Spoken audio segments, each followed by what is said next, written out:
Hello, everyone. Thank you all so much for joining us. This is Left Bank Books presents best-selling Alex Award-winning author Everina Maxwell, who will discuss the highly anticipated standalone novel set in the same universe as the hit debut Winter's Orbit. Today, Everina Maxwell will be in conversation with sci-fi author superstar and Leckie. Unfortunately, Rika was unable to join us today. Left Bank Books is St. Louis's oldest independent bookstore and queer-owned. We would like to thank all of our supporters, the supporters of Everina and Anne, and everyone for their outpouring of love for our bookstore. We are happy to be able to bring our event series virtual. We believe that events are a way to expand your mind and bring in new thoughts to make the world a better place. We hope that you enjoy this event, and we hope that you support Left Bank Books by purchasing a copy for you or for all of your friends on our website at left-bank.com. Purchasing a copy of the book from Left Bank Books allows us to keep our bookstore and staff operating, so I want to thank you so much for your support. I'm Shane Mullen. I'm the event coordinator for Left Bank Books. We produce hundreds of author events each year with a fantastic team here in St. Louis. We will be taking questions from you, the audience, towards the end of the hour. So please type your questions as a comment. And be sure to follow Left Bank Books on YouTube and Facebook to be notified about all of our fantastic virtual events. And fun fact, you can go back and watch the previous event for Winter's Orbit on our YouTube channel. So if you are wanting to relive some of those glory moments from that book, you can do so by going back and rewatching the event. We do have a lot of events planned for the rest of the year and so many fantastic events being planned for next year. So be sure to keep an eye on our website, on our calendar for full details about upcoming event programming.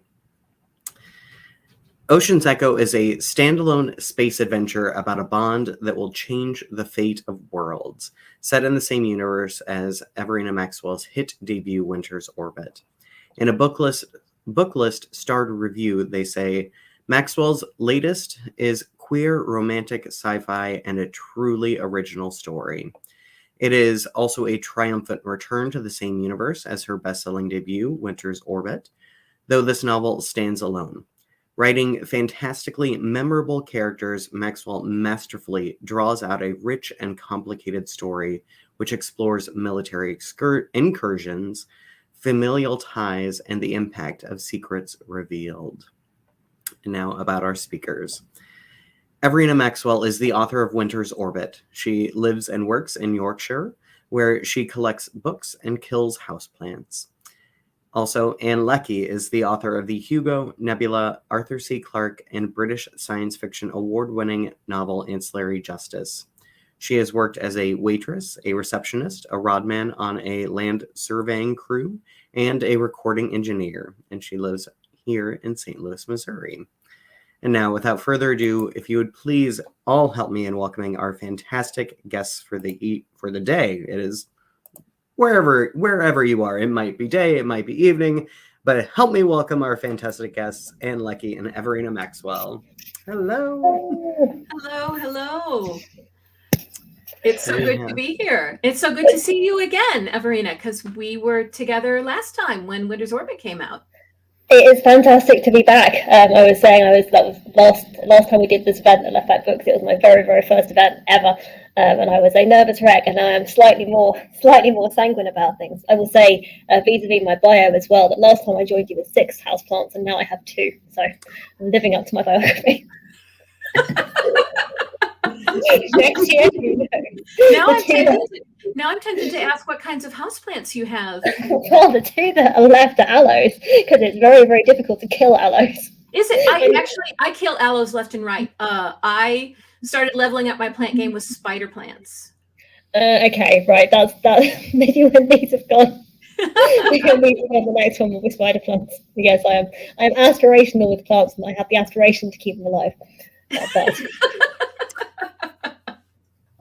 So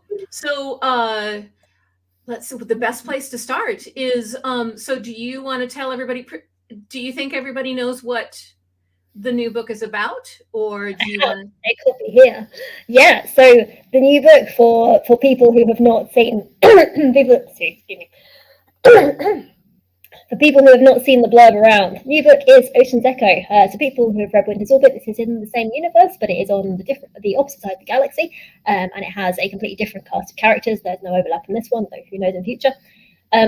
This book is about a young disaster socialite with illegal mind-reading powers, who comes to the attention of the authorities one too many times, and he is conscripted into the army. And in order to control his mind-reading powers, he had ordered to basically create a mind bond with another soldier. But unfortunately for the military, the other soldier that they've picked is a very kind of ethical, by-the-book sort of type, and this goes totally against his personal moral compass. So instead of doing this mind bond and controlling the guy with mind-reading powers, instead they decide to fake it.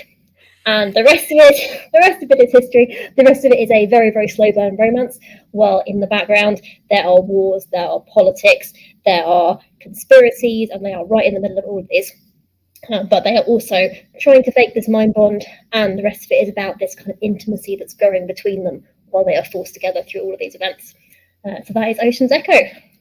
Yeah, and it's awesome. I know some people have probably already read it, but it hasn't been out it's only been out for a week, right? Not even a week. Yes, Tuesday I think it came out, and Thursday. Yeah. So, but some people will have read it by now. But it's for the folks who haven't. We will avoid major spoilers.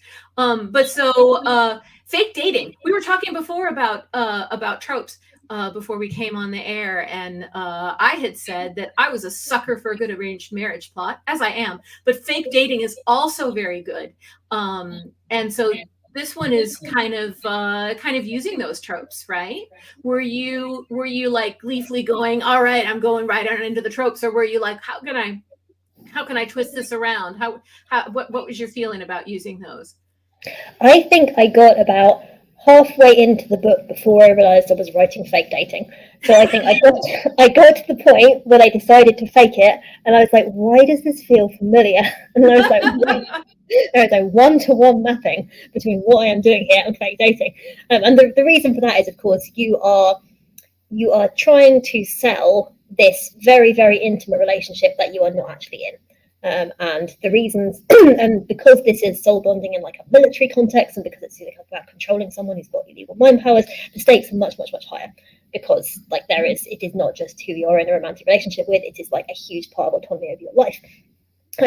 But it is still very much you are trying to figure out what this is supposed to look like, and then how you sell that to other people. And you are both in it for your own reasons, but also because it is an alliance, you do actually care about the other person. You do actually care about how they are coping as well. Even though you are not in this relationship, you are still forced to think about the other person in a certain way in order to even keep this kind of thing going. So ultimately, it is this thing of you have this unlikely alliance. I think that's the thing about arranged marriage, isn't it? As well, that's the draw on that. Yeah. That's the draw. So for those who haven't come across my previous book, Winter's Orbit is about an extroverted prince and an introverted scholar who are forced to enter an arranged marriage to save their planetary treaty, basically. And that is very much about you have two people who are like, we are, again, in this relationship for very, very good reasons, but we're not necessarily expecting it to be a romantic relationship. We're going to make the best of it for each other's sake. And I would say in the appeal of that one, I think, is they are very, very much both doing their best. Like they're both two good people who are trying to make it easy on the other person. This one, I have got several tweets in the last 24 hours. That's not what's going on. Saying, Tennel, your main character, is a horrible gremlin, and I love him. I'm like, yes, you read the book. You understood the assignment. So these ones are very much... one of the characters is very... self-sabotaging for various reasons, and he is very much if I can say something to like blow up this entire conversation and make it very dramatic, then I will probably do that. And the other and Sirit, who is the kind of by the book main character, is very good at dealing with unexpected explosions. Basically, he's a very calm person, but they are not trying to make it easy on each other necessarily. They are just acting by their own personal moral values, which happen to click together. So I think there's a slight difference there. They both come up against things which are unacceptable to them. They both come up against things which are so. Tennell does not want to lose his authority, but also has a couple of moral lines. Sorry, his autonomy, but also has a couple of moral lines. And Surratt has just moral lines all over the place. The man's mind is a chessboard. Like, he just cannot cross most of these lines. So they don't feel like they have choices. They feel like they are taking these very dramatic decisions against what they've been ordered to do, but they don't feel like they have a choice. They're just like, well, of course we would do this because this is the moral thing to do. So I said I didn't have more to say about Barrington Riders. Apparently I did. Surratt is not a gremlin at all, and he's lovely, right? Surratt has done nothing wrong in his life. Literally, yes, that's exactly right. That is very true.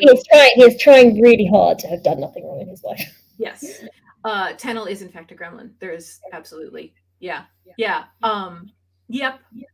So did you start, I may have asked you this question last year.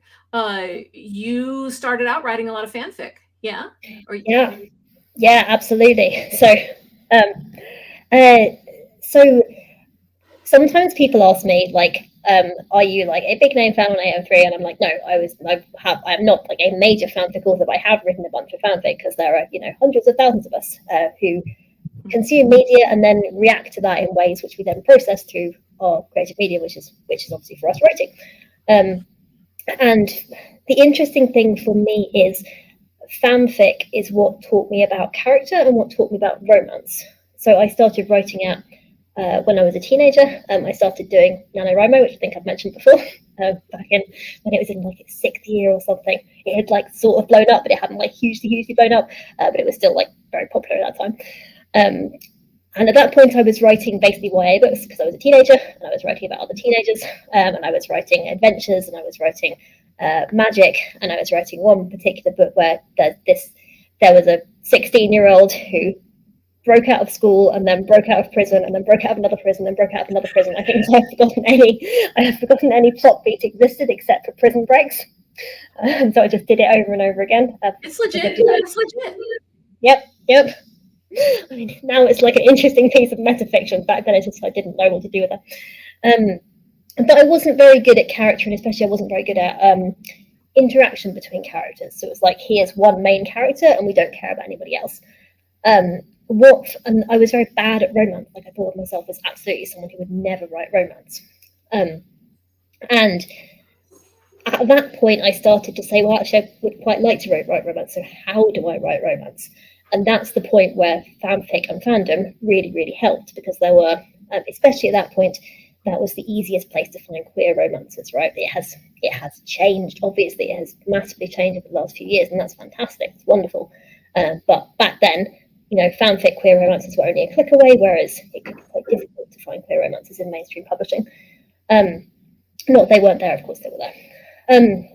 But for me, then you read many, many versions of the same two characters having a relationship, and you think some of them are good and you think some of them are bad. And when you sit down and think, okay, what is making me put something in the good column and what is making me put something in the bad column? And you tend to find out it is because of the unique character interactions. Like, do those characters feel like themselves, or do they just feel like two stock people having a romance? And if you find the stock people having a romance boring, then what is it that makes these two characters, who often in the canon material don't have a romance, keep their uniqueness and fit with the other person who is also unique? So you have, for each character, there is like a personality thing of two unique puzzle pieces fitting together. And the more those feel like unique puzzle pieces, and the more that the kind of deficiencies that one person feel they have are almost not solved, but kind of complemented by the other person's good points, and vice versa, I think that then becomes a unique romance. I thought so much about this. I spent a long time just being like, how do I do romance? I've never done that for any other skill in writing. Like a lot of the craft stuff, I just, as a lot of us do, kind of pick it up by osmosis. But romance was an intentional thing. And now I'm a sci-fi romance writer, so something happened there. Yeah, that's I'm not surprised. I know sometimes, less these days, thank goodness, but it still happens. Sometimes people will talk about fanfic like, oh, well, don't you want to write your own stuff? It's not very good. So much of it is bad. And I'm like, Sturgeon himself said 90% of everything is crap. That's going to be 90% of professional writing and 90% of whatever, of fanfic, of anything. And there's nothing better for craft level stuff than to imitate people whose work you like, and also to critique other people's execution of whatever your art is. Painters have historically learned to paint by copying the work of other painters. And so I really think fan fiction is actually a great training ground for a lot of technical writing stuff. I mean, not everybody wants to take it pro, which is fine. And not everybody cares whether it's particularly good, as long as it's, which is also fine. It's fabulous. Yeah, it's the expectations of the genre, right? It's filling a different niche, and that's great too. And this generation, I think we have many kind of known fanfic authors who've come into the public sphere. I think possibly more than previous generations, but I know, there are many people who've been publishing professionally for many years, who are big names, who may have fanfic accounts we will never know about. Like they and their circle of friends know what their fanfic handle is. But it is certainly much older than the current crop of. It absolutely is. And I think back in the day, people would never have publicly revealed that they wrote fanfic. No. It was dangerous to do that for any number of reasons. And I'm glad that seems to be changing some, because I think that fanfic activity is really important, actually. It's really important to engage creatively with the media that you consume. And if one of the ways you can do that is writing fanfic, then that's super awesome.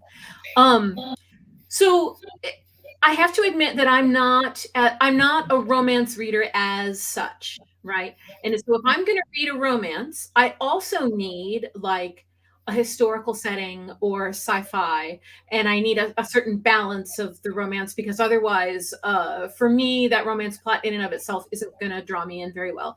Now, I know there's a bajillion readers who are not like me, and I think it is awesome. But so what, you said you thought about, how do you adapt that romance? Romance has a very clear genre-shaped form. And science fiction, of course, its form is less set. But what are the challenges in combining those two satisfactorily? How does that?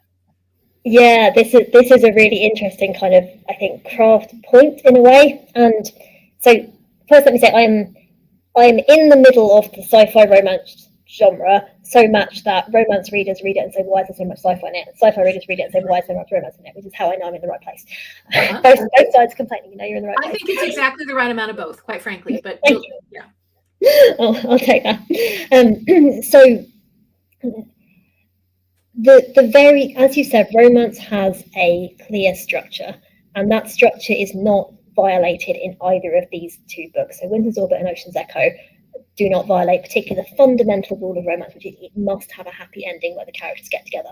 And in science fiction, me saying that might have been a spoiler, but because this is romance, that they are going to get together. The ending is going to be happy, or at least going to be upbeat. There will be either a happy for now or a happy ever after. This is if you don't have a happy for now or a happy ever after, you are not writing a romance book. I think what I have tended to do is push the romance, I think, more in the background in this one than Winter's Orbit. But as we've already talked about, the fake soul bonding is like the fake dating trope. And that kind of gives you a clue that actually a lot of this is not necessarily about physical romance, but it is about intimacy. So you are taking a romance trope and you're melding it with basically a sci-fi trope, that is psychic powers and mind melding. So, the main character is a mind reader. From page one, you have people who have psychic powers, who have a way into people's knowledge of people and knowledge of people's personalities and minds that is not available in a contemporary romance setting. And that carries on throughout the book, in that a lot of this is about, can you be known in all your kind of flaws and all your vulnerabilities and all the terrible things you think about yourself? Can you be known completely, and can you be loved anyway? And that's a huge, huge, scary question. But it is ultimately the romantic question at the heart of this book, and that's a both sides thing. That's a thing that goes for both characters. And that's where the kind of sci-fi mind stuff comes back in. So in a way, you have this sci-fi plot that is melded with this romance plot. So there is still the kind of steps forward, steps back. There is the, I've pushed the boundary a bit too far and now we're not quite sure we are.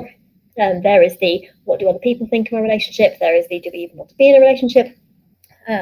So a lot of the beats are hit, but in ways that are kind of folded into the sci-fi, kind of in the dough, in a way, if you think about baking a cake or whatever. And it's interesting because I've had a lot of people say I did not know where this book was going. Like, in a way, Winter's Orbit has a fairly clear structure. Winter's Orbit, is hitting some beats that are, you can see, and you're like, well, I hope you don't see them coming in a bad way, but see them coming in a kind of anticipatory way. Like, I can see this coming and I want it to happen. Ocean's Echo is rather more just a lot of stuff happens, and then you hit the halfway point and a lot of different stuff happens. But it still has this structure of the romance, this growing intimacy, this, oh gosh, we've gone too far, let's go back, this, the flaws we have in ourselves are now threatening the relationship because we have come too far to hide them. Again, that's a crucial romance beat, which I love. You are not quite ready to get in this relationship because you haven't sorted out yourself. But yeah, ultimately, the intersection between sci-fi and romance that I always say is the sci-fi plot saves the romance plot, and the romance plot saves the sci-fi plot. So if you took out one of those elements, your plot would not work because they wouldn't be able to solve the climax, because they need to have both dealt with all the logistics and the plot and the stakes and the sci-fi, but they also need to deal with each other, and they need to deal with each other in a healthy place. And if you don't have that, then they couldn't have got to the end of the book. So I think that's the crucial bit for me. That makes sense. I like that. Yeah. And I'm not sure. I mean, I don't know how I would articulate what the right balance is, but I do feel like both Winter's Orbit and Ocean's Echo are the right balance. So maybe I'm just standing in the right place for that kind of a thing. So is this this is obviously a whole universe that you've got worked out. Yeah, so I mean, worked out is generous. Worked out. It's there. It's there. Feel like our own universe, really. So in Winter's Orbit and Ocean's Echo, they happen in the same universe, and the way in which they're connected is there is this notion of the Resolution, which is a big kind of supranational body whose main point of existence is to regulate the remnants, and the remnants we learn a lot more about in this book, but they are kind of ancient alien artifacts, basically, which is a very long history in sci-fi. We like our ancient alien artifacts. I love an ancient alien artifact. Yeah. It's great. But the idea is that they are very dangerous, and in fact, in Winter's Orbit, we come across what I like to think of as kind of almost in Winter's Orbit, we're at the seashore of the ocean, right? We are just barely getting our toes wet, and in the world building, we don't kind of notice it because we're very interested in what's happening in this empire. But Winter's Orbit is explicitly in a galactic backwater, so it's explicitly in a place that is very far separated from the rest of the galaxy, because they have a year's journey to their wormhole network. So people don't really go to the wormhole network because it would take 2 years of your life to get to the wider galaxy and then get back again. And the implication is this isn't normal, and actually there are more planets which are much closer to their wormhole networks that have much easier access to the wider galaxy. We have Winter's Orbit, we have a little bit of shenanigans involving the remnants. Someone does something bad with them, it's kind of easily covered up. They're all, they are controlled. In Ocean, which is where Ocean's Echo is set, the situation is very different. In Ocean, 20 years before the start of the book, they had a civil war. And they had their hands on quite a lot of remnants. And what they did with those remnants was basically try and create super soldiers. And this is not spoiler because this isn't in the book. This is history. So now we are several decades down the line, and those super soldiers have had children. And 2 of those children are the main characters. And they are the first generation of kind of natural born, not super soldiers, but natural born people with psychic powers. There are not that many of them. They made sort of 10, 20,000 super soldiers. It's not like the whole planet has powers. It's just now we are starting to get a significant section of society, all of whom are the children of soldiers, who are starting to be born with powers, and they are not soldiers. And now we're not quite sure what to do with them, because like we had rules when they were soldiers, but these guys, we can't conscript all of them, and our society is changing, and this is very weird.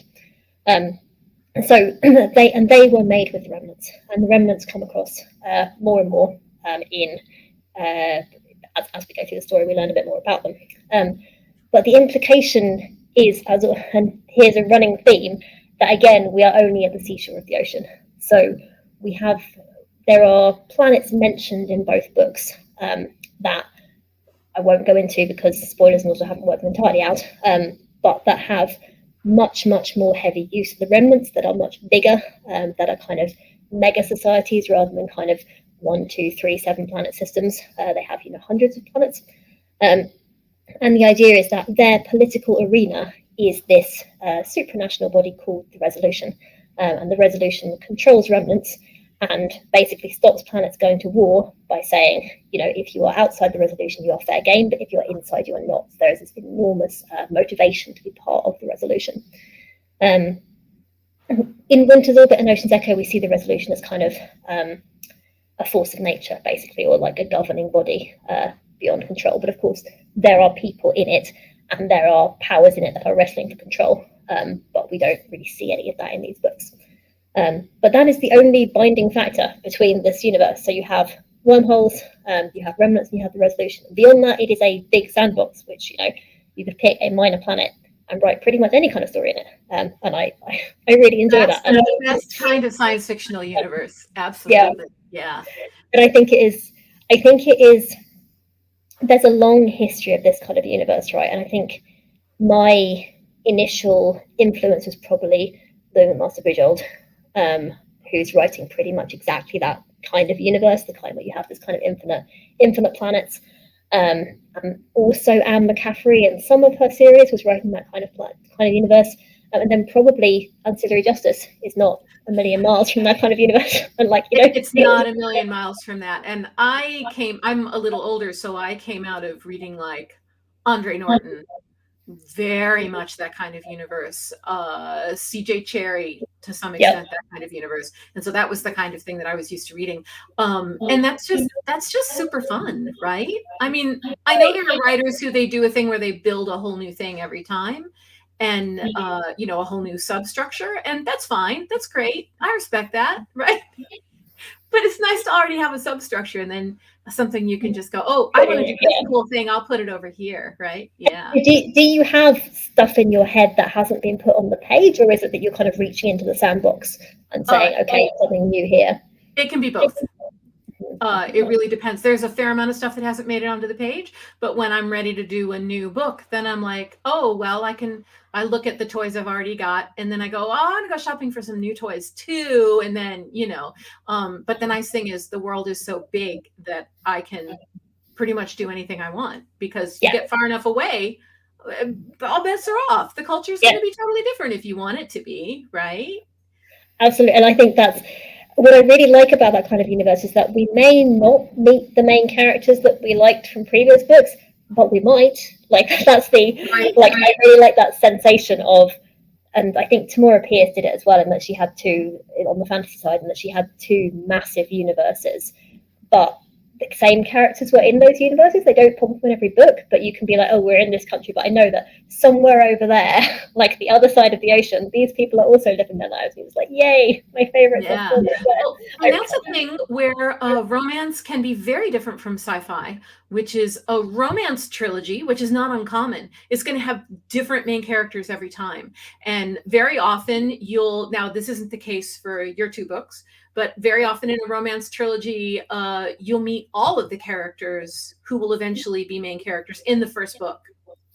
Yeah. And then you'll go through and do their different romances, as part of the series, which is kind of super interesting. And when the plague shuts everything down and my brain is totally overloaded, I will read historical romance, because the setting is odd enough to keep my attention, right? And this is where I learned this thing about historical romance, where it has, instead of following the same characters, you're going to follow different characters from the first book.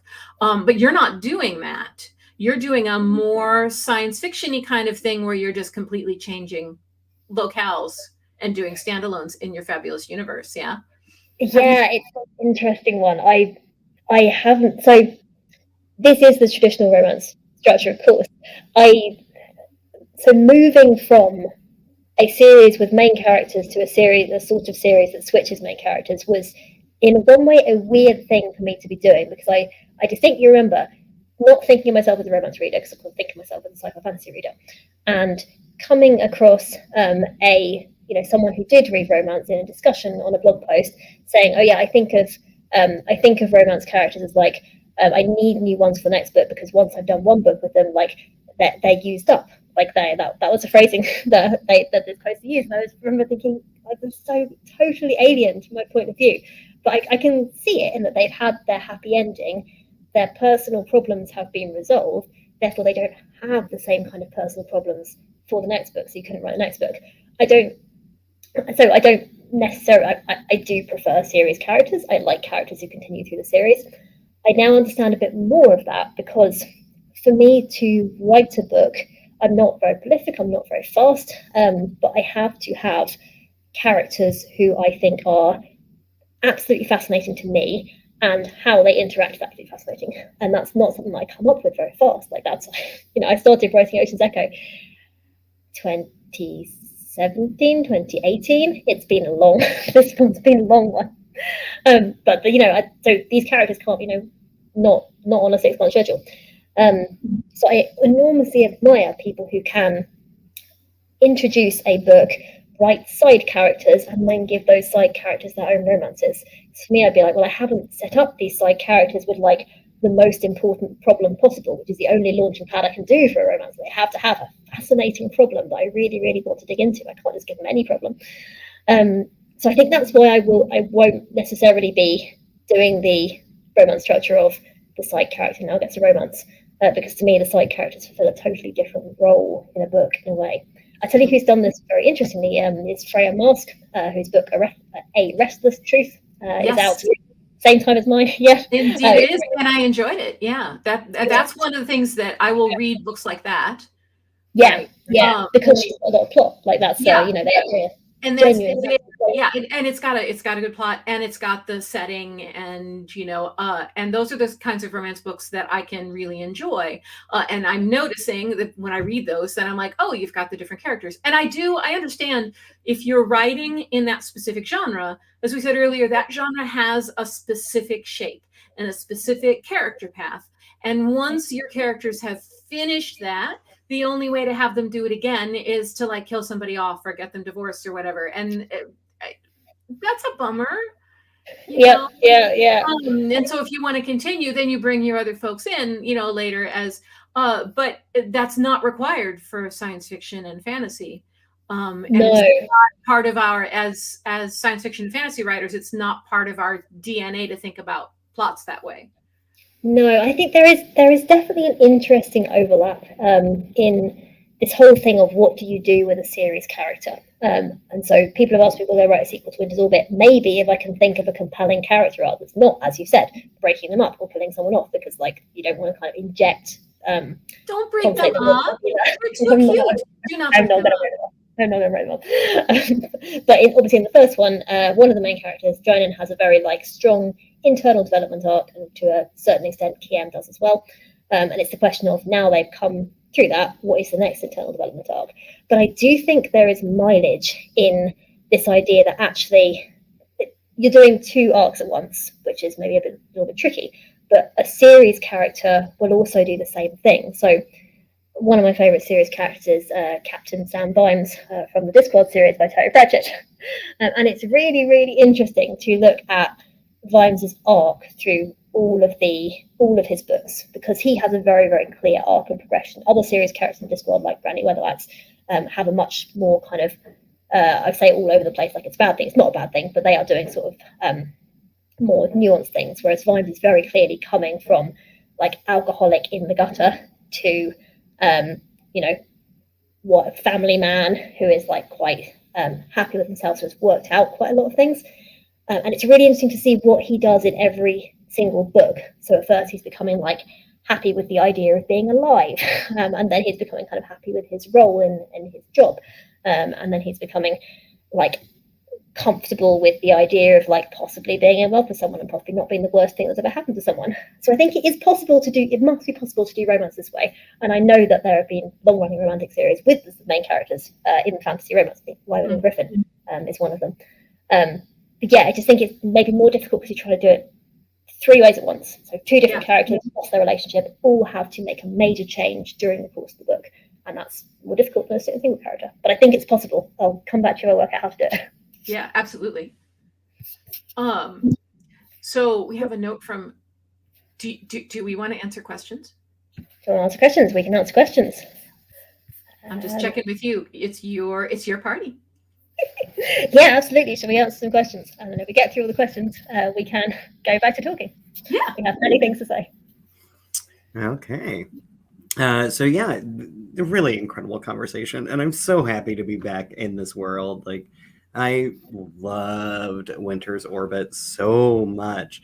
And I have to admit, I have not yet started Ocean's Echo, but I'm so excited to. Like, I love your writing, and I loved this conversation. Thank you so much, both of you, for making my Saturday just so much brighter.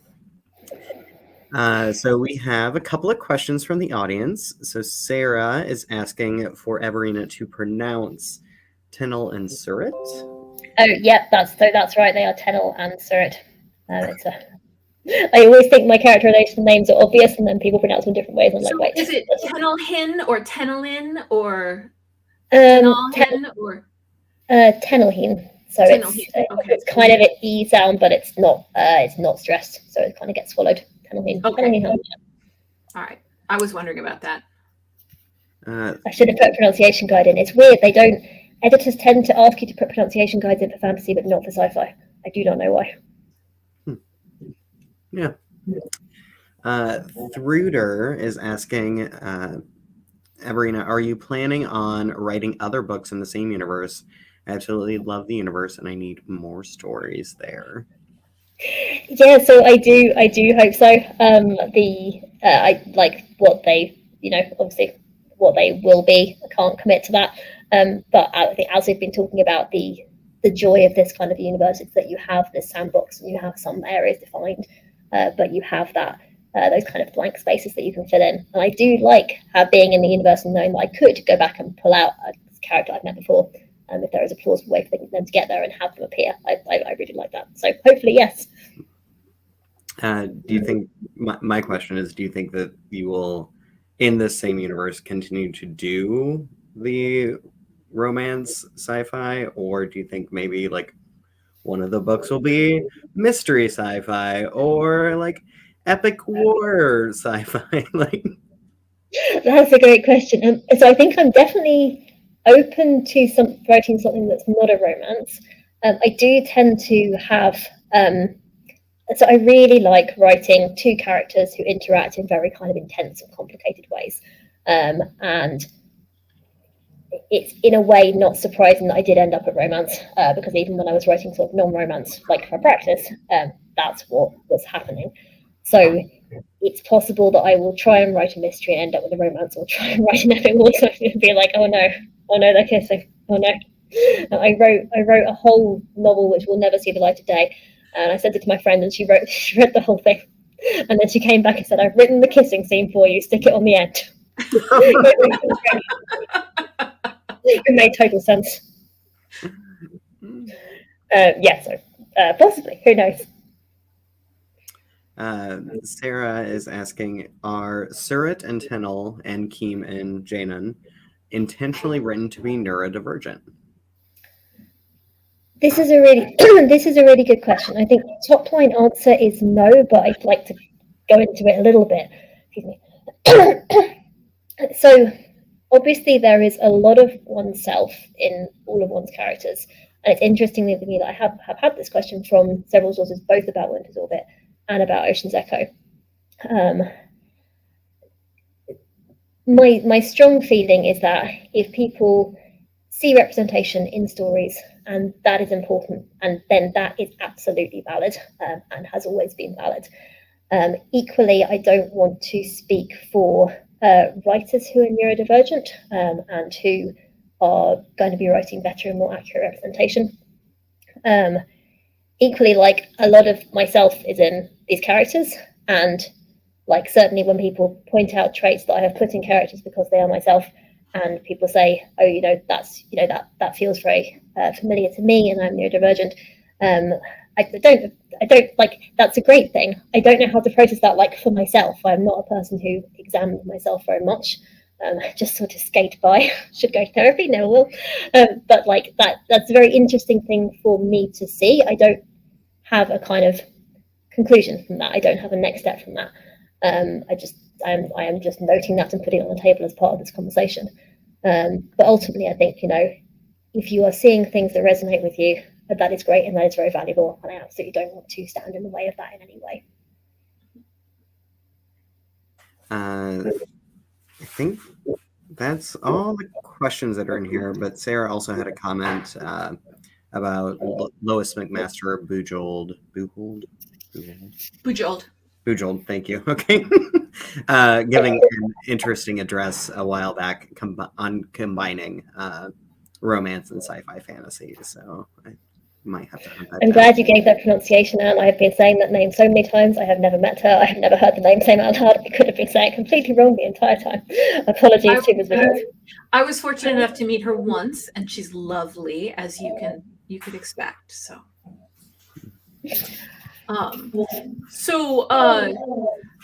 Now I was going off on a thought stream, and now it seems to be gone.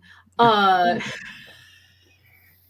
was going to do what I always do and admit and thank Anne for helping me get into the world of sci-fi, because as many people who have attend events that I am willing to admit my downfalls at, I, for a long time, was not a sci-fi reader. And with Anne, with Becky Chambers, like, and Mary Robinette Kowal, like, introducing me to fantastic works like yours, Everina, and telling me, you know, maybe because you don't like this sci-fi doesn't mean you don't like all sci-fi. And like, mind explosion of like, what? Like, well, it is kind of odd, isn't it? Because science fiction, like romance, has a shape to it, and that's how you know it's a romance. Mystery, another great genre, has a shape to it, and that's how you know it's a mystery. Science fiction doesn't have that.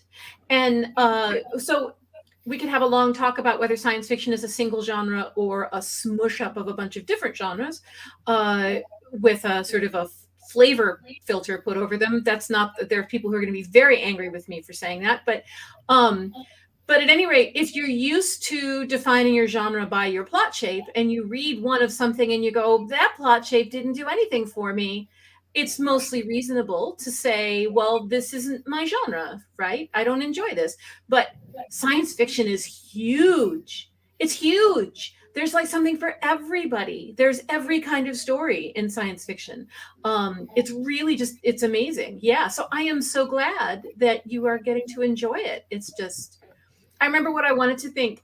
You know, what I wanted to say. So Ev, I know one of the things that happens to me, and I'm guessing that it's been happening to you, and it's such an amazing gift, is to have a reader come and say, this character has something about them that I identified with, and it did something good for me.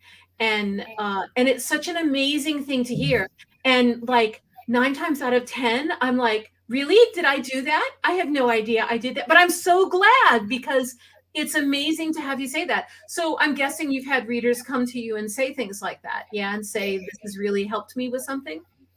Yeah, absolutely. So it is a like, I think one of the highest compliments that a reader can pay you. And it's also, like, for me, the first time I heard it, I felt a huge kind of weight of responsibility. Like, oh goodness, like, of course we are all, and I know many people in this chat will be writers too, of course we are all writing to connect with someone.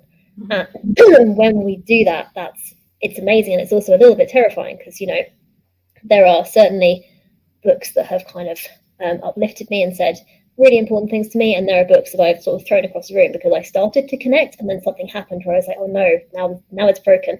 Like, Oh, information I was having, but that's perfectly. It's not that those authors did anything morally wrong. Like they were just writing a different kind of book from the what somebody from the else what read that book and it healed something for them. Exactly. Right? So a lot of it is about what does the book connect in a particular way for particular people. I think a lot of that is about we have put so much of ourselves in each character. Like you're always putting your own experiences. You're always kind of as a writing book, Arabella Tina said, like opening your soul and bleeding on the page, which is a very melodramatic way of putting it, but that is how you put life into your characters. They are from your own experiences, or from experiences that you are kind of, again, putting through that filter. In Winter's Orbit especially, there is a depiction of domestic violence, not between the main characters. That was one where I felt a particular responsibility, because that is, a even more than kind of everyday lived experiences, which was really important. That was one I didn't want to get wrong. And so that did go through sensitivity readers to make sure that it had, that it wasn't saying harmful things, that it wasn't saying the wrong thing. A couple of times people have come to me about that, and that's the one I feel kind of most responsibility for. Again, like I am hugely honoured and hugely grateful. It does connect with people. So it's like, it makes you want to handle things very carefully and do the absolute best that you possibly can. Not just with those heavy topics, but with all the characters.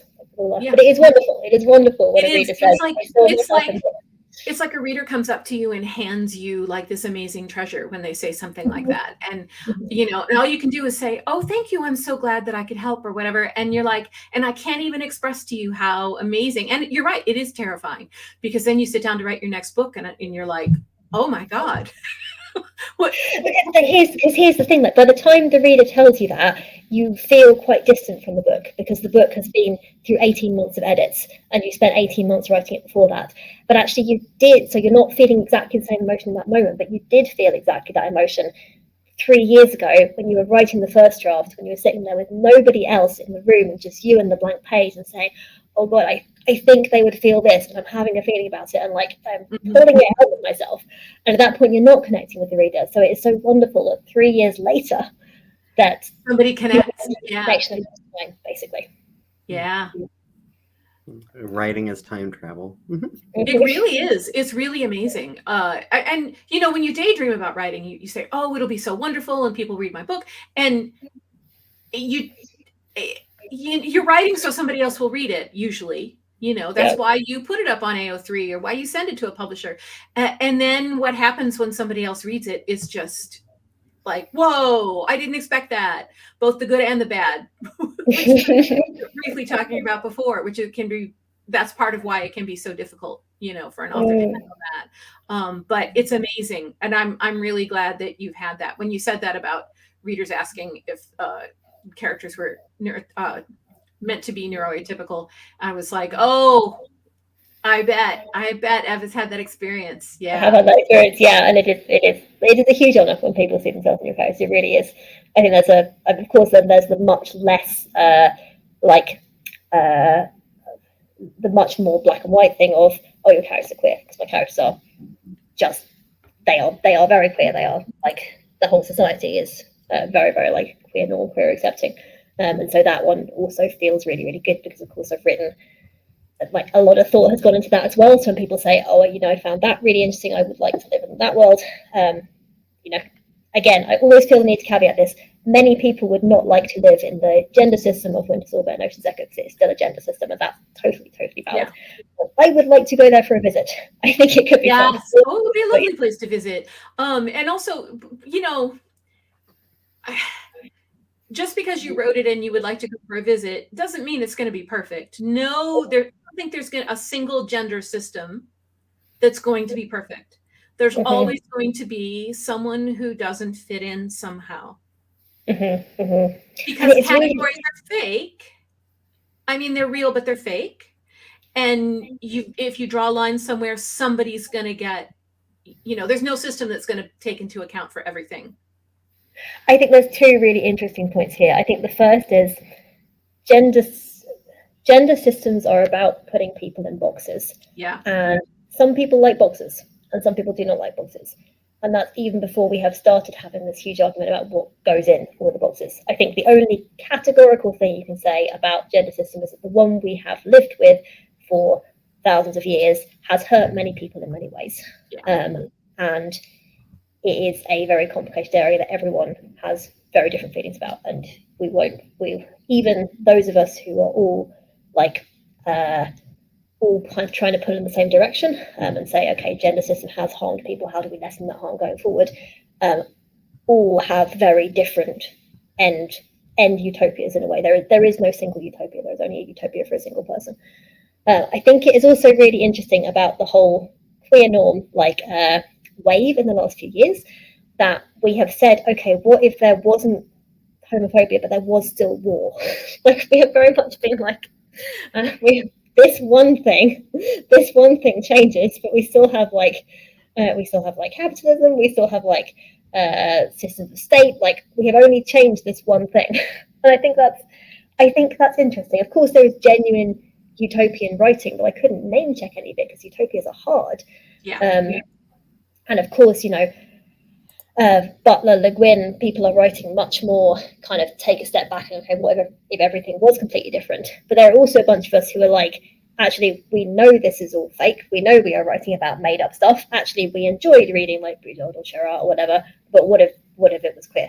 I think that's also valid. Like that's the wonderful thing about what, as you said about sci-fi, it is a genre that encompasses myriads. Like we are writing escapist thrillers, or we are trying to reimagine the whole of society at once, and those two things can coexist. I think that's great. That's one of my favorite things about sci-fi.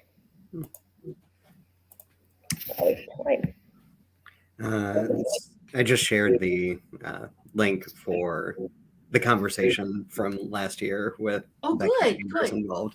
Gosh, I'm not going back to watch that. I do. Yeah.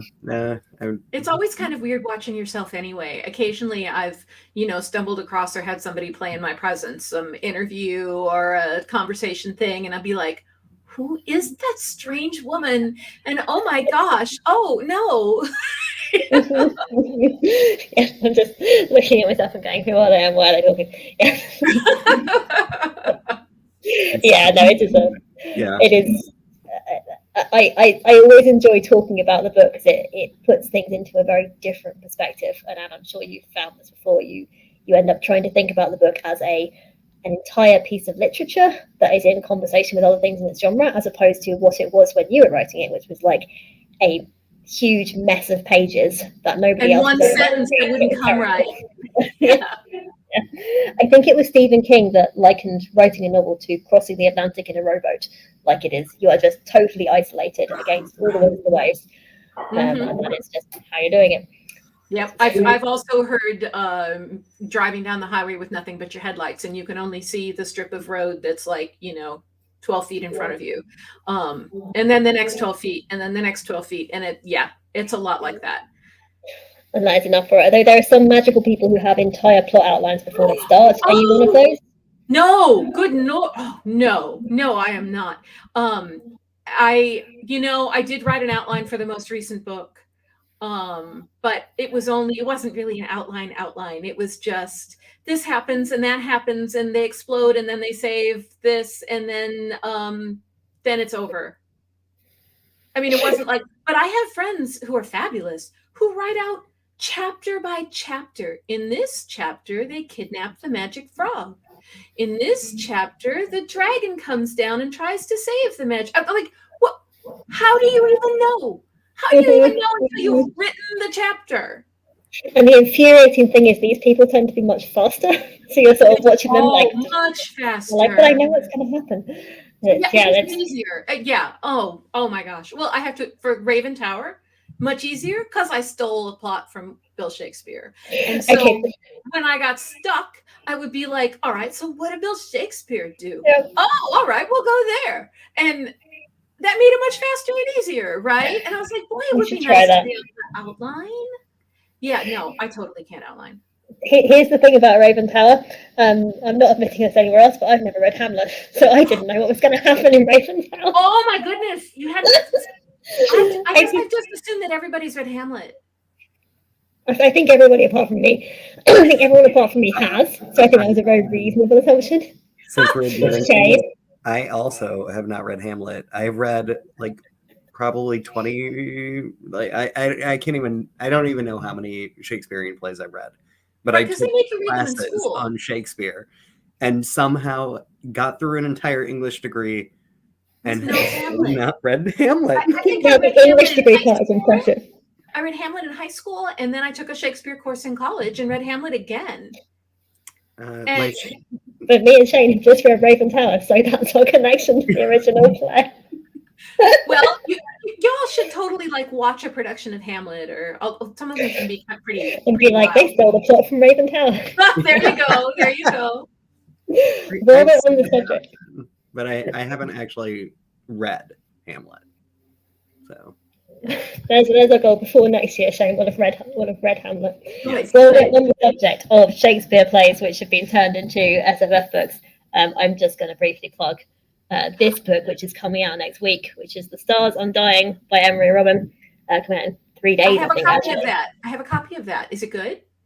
This is Antony and Cleopatra in space, but like high space opera space. Like this is. So basically, what they've done here is Emily Robin has taken basically a lot of the history behind Antony, Cleopatra, and Caesar, and then a lot of the play stuff, and they have made Mark Antony an extremely hot butch woman, and Cleopatra the kind of queen of a space empire, and Caesar the like expanding conquering general of an even bigger space empire. And it's fantastic. It's really, really good. I'm really hoping. Oh, that's great to hear. I have a copy of it sitting over here. It's very good. What was the title again? So that is The Stars Undying.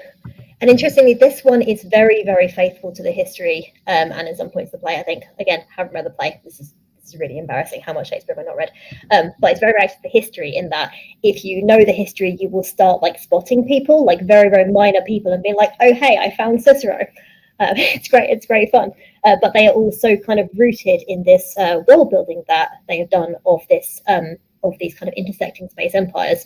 That they are camouflaged. Like you can and should read it as a totally standalone story. It absolutely hangs together as that. But you can also do this kind of I have found like awesome. Yeah. It's great, and it also has a dead Alexander the Great, who is now in a like brain implant that all of Cleopatra's family are fighting over. Who gets to have the dead voice of Alexander the Great in their head? It's amazing. It sounds fabulous. Yeah. What have you been reading, Anne? Well, I just read Freya Marsky's sequel to A Marvelous Light, which is A Restless Truth. Yeah. Which I enjoyed a lot. I was rereading Ocean's Echo because I got an advance copy really early. And then I was like, I should read it again. I'm so pleased. I'm on Tumblr, and every now and then Anne reblogs an Ocean's Echo post, and I'm sort of like,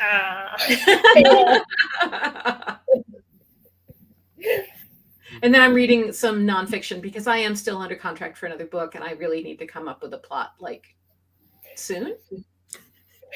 Have you considered William Shakespeare? Oh, the thought has crossed my mind. Yes, the thought has crossed my mind. This is Midsummer Night's Dream, but in the Imperial Raj. Actually, Hamlet is the play that I know best of his, and which is part of why when I was reading, I read about Death and the King's Horseman, which and I was like, oh, that's like Hamlet only backwards. And I'm not saying that it was meant to be Hamlet only backwards. I'm saying I went, oh, you could snick those two together really easily. And I was like, and okay, so I'll steal Hamlet, right? Boom, wrote the book. No, it wasn't that simple. It never is. It could be if there were justice in the world. But it's never that simple. But yeah, so I'm poking around in history and anthropology looking for a plot for the next thing. Yeah. Just don't steal Titus Andronicus. Oh Just Goodness. don't do that. No. The one thing nobody has written a fix-it book for. Now you've dared me, though. See, you should never say that to a Oh. Never Oh. say that to a writer. If there's one person that I would trust, I think it would be you, Anne. So. To do Titus Andronicus. Yes. Yep. All right. Well, this has been so delightful, and I want to thank both of you for being here today. Everina for joining us from across an ocean, and for joining from, I think, my backyard. Very nearly, yeah. Yeah.